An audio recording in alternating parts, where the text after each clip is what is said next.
तो BJP 70 plus पर आगे, आरजेडी 45 प्लस पर आगे और जनसुराज के उम्मीदवार अब 3 सीटों पर बढ़त बनाए हुए हैं। तो अभी की ये बड़ी खबर, बड़ा अपडेट दर्शकों तक हम पहुंचा दे। लगातार ये आंकड़ा घटता बढ़ता हुआ, लेकिन अभी की ये जो अहम बात है वो ये कि एनडीए फिलहाल आगे है। 8:30 बजे का वक्त हो चुका है, यानी प्रत्युष अब ईवीएम से भी संकेत मिलने शुरू हो जाएंगे। और मुझे लगता है कि जब ईवीएम का बक्सा खुलेगा, और मुझे लग रहा है कि 8:30 बज गए हैं, बस अब ईवीएम का बक्सा खुल ही रहा होगा और उसके बाद आप देखिएगा कि ये रुझान में कितना अंतर आता है महागठबंधन के खाते में या एनडीए के खाते में, और ये आंकड़े कितनी तेजी से बदलते हैं। क्योंकि आप शुरुआत में अगर आप देखेंगे तो 10 या 12 से शुरुआत हुई थी महागठबंधन की, लेकिन अब वो बढ़ते बढ़ते 45 तक पहुंच चुका है। लेकिन एनडीए अभी भी बढ़त बनाए हुए 74 सीटों के साथ।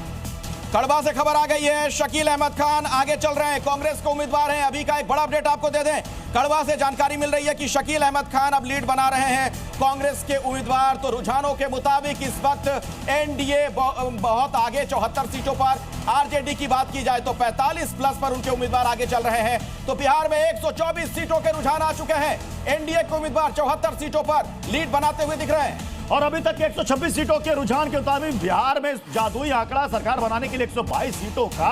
और इस वक्त देखिए 122 सीटों में अभी तक किसी भी गठबंधन के खाते में इतनी सीटें नहीं गई है कि वो सरकार बना सके। रुझान में 76 सीटों के साथ एनडीए ने बढ़त जरूर इस वक्त बना ली, लेकिन सबसे चौंकाने वाली बात है जनसुराज पार्टी, उसके खाते में रुझानों में 3 सीटें जाती दिख रही है। रुझान ये बता रहे हैं बढ़त बनाए हुए। तो 3 उम्मीदवार जनसुराज पार्टी के भी आगे चल रहे हैं, अन्य के खाते में 2 सीटें जाती हुई नजर आ रही हैं। आरजेडी प्लस 46 और बीजेपी प्लस 76 पर, यानी लगातार एनडीए के उम्मीदवार बढ़त बनाए हुए नजर आ रहे हैं। बिहार में एनडीए के 76 सीटों पर आगे चलने की सूचना मिल रही है। और सीवान से बीजेपी के मंगल पांडे आगे चल रहे हैं, एक बड़े उम्मीदवार का दावर नेता सीवान से बीजेपी के मंगल पांडे, जो कि फिलहाल लीड बनाए हुए हैं। जहां बिहार में अभी तक की जो खबरें हैं उसके मुताबिक जो सरकार में मंत्री हैं अपनी अपनी सीटों पर फिलहाल रुझान में, तो वो आगे चल रहे हैं। देखना है कि नतीजा क्या होता है। लेकिन इस गठबंधन में अगर आप गौर कीजिएगा तो जेडीयू 30 सीटों पर इस वक्त बढ़त बनाए हुए, यानी कि प्रशांत किशोर जो कह रहे थे कि इस बार लिख कर ले लीजिए